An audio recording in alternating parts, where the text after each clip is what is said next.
to pick the camera you want to buy. And I imagine you probably looked on Amazon, eBay, all these great places to pick up your camera. But in this video, let me show you a few tricks to save you a bit of coin before you go out and buy a camera. The most obvious one is to buy secondhand or used, specifically if your budget isn't that high.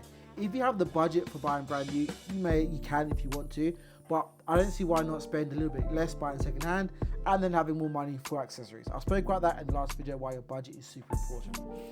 But when you are buying a second-hand camera, there are a few things you need to look out for. One of the most important things to check is the shutter count. Think of it like a car. Cars have a set amount of mileage. The amount of mileage that can be done in the car, which is going to give more wear and tear. This is the exact same thing with a camera. So when you're going to buy a second-hand camera, specifically on websites like eBay or Facebook Marketplace, ask the seller what is the shutter count for the camera. You want to aim for a number under around 100,000. I think 50,000 is a sweet spot, but for the more professional cameras, you can stretch it a little bit more. In reality, a low shutter count means less mechanical wear, meaning the camera's been used a little bit less. Sensor condition. This is super important because obviously you want to make sure your sensor works well and the photos come out quite good. So one thing you can do is ask the seller to take a blank picture. And the blank picture is just a picture of a white wall or at least the sky during the daytime. And essentially this will reveal the quality of the sensor.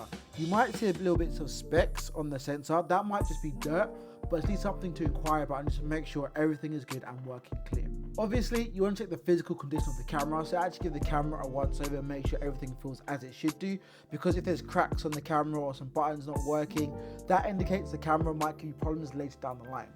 And finally, you might want to test out the autofocus. If you're able to test the camera in person, are working, because if that's not working, you're going to be in a world of pain. In terms of used, if you look on places like Facebook Marketplace, Vinted, CEX if you're based in the UK, and also sites like eBay, some of them are going to give you a warranty extra protection, so make sure you keep an eye out to make sure your money is protected, you're not being scammed. And if you're meeting somebody on Facebook Marketplace, kind of give them a little bit of a check to make sure they're not really scamming you. And it's really simple, just ask a few questions. So some questions I like to ask: why are you selling? If they're a case of, oh, I've got a new camera, I want to upgrade myself, that's a fair reason. But if it seems a bit dodgy or sketchy, keep your eyes peeled. Just make sure you're aware of what you're buying and who you're buying from. Especially ask them, how was it used? If they're like a wedding photographer or hobbyist, that will definitely affect the shutter angle and the overall wear and tear of the camera. I will say, when it comes to seller credibility, trust your instincts and your gut. If something feels a little bit off, just be prepared to walk away, because there's nothing worse than getting scammed out of your camera or getting scammed out of a lot of money. Some really super quick red flags when you're buying a used camera. If the person says, oh, I don't know much about camera, but they're selling you an FX3 and FX6, something isn't adding up, because people who don't know about cameras are not going to go and buy professional level gear. So if they won't provide you any of the tests we spoke about before, something clearly feels like a bit of a scam. If there's a lot of pressure to rush the deal, something might seem off. And the worst one, sorry to burst your bubble, but if the deal just sounds too good to be true, it probably is. Another way I like to buy new camera gear is by trading. There's a lot of trading platforms out there. Facebook Marketplace, CEX, all these forums and places will allow you to trade camera gears. Specifically myself, when I got my G Master lens, I actually traded in my A6400 because that was a camera that I no longer used. I used to use it just as a webcam. That's how you know it was collecting dust. I thought, you know what, let me upgrade my lens, and it's long overdue. And by all means, I'm super happy I've done that. So if you're considering getting your camera gear, think about what you already have and how you can trade it for something else. There might be somebody else looking for your, what's the phrase again?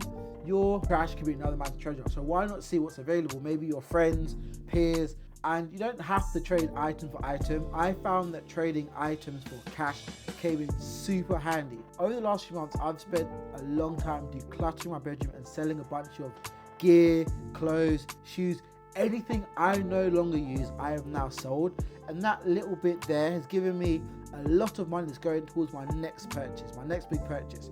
Currently, I'm on a no buy rule for this year. So knowing that I can actually buy gear with money made from selling gear actually is super useful, super handy. Gear is really, really expensive. So me personally, this is not a sponsor. Vinted, hit me up if you want to sponsor me. I'm more than happy to.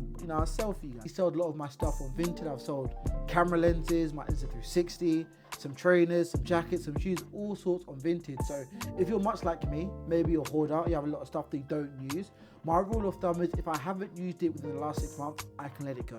So a lot of that gear has given me my funding to buy new camera equipment. If you're looking to buy camera gear, my best methods is buying used. Make sure you buy secondhand and look at those and make sure you check things thoroughly. Try and trade items, maybe trade straight for cash, or other than that, you can just trade some of your items and make money towards it. And the final thing to do is, right, when it comes to buying a camera, think to yourself, do I actually need to buy this camera, or even this bit of equipment? Because sometimes the answer could be a no. So why put yourself through spending money you're not going to use, and just save yourself a whole stack of cash and don't buy the camera. Anyway, this is short and sweet on how I buy some of my camera gear. But any questions, feel free to drop a comment below, man. I'm out. Peace.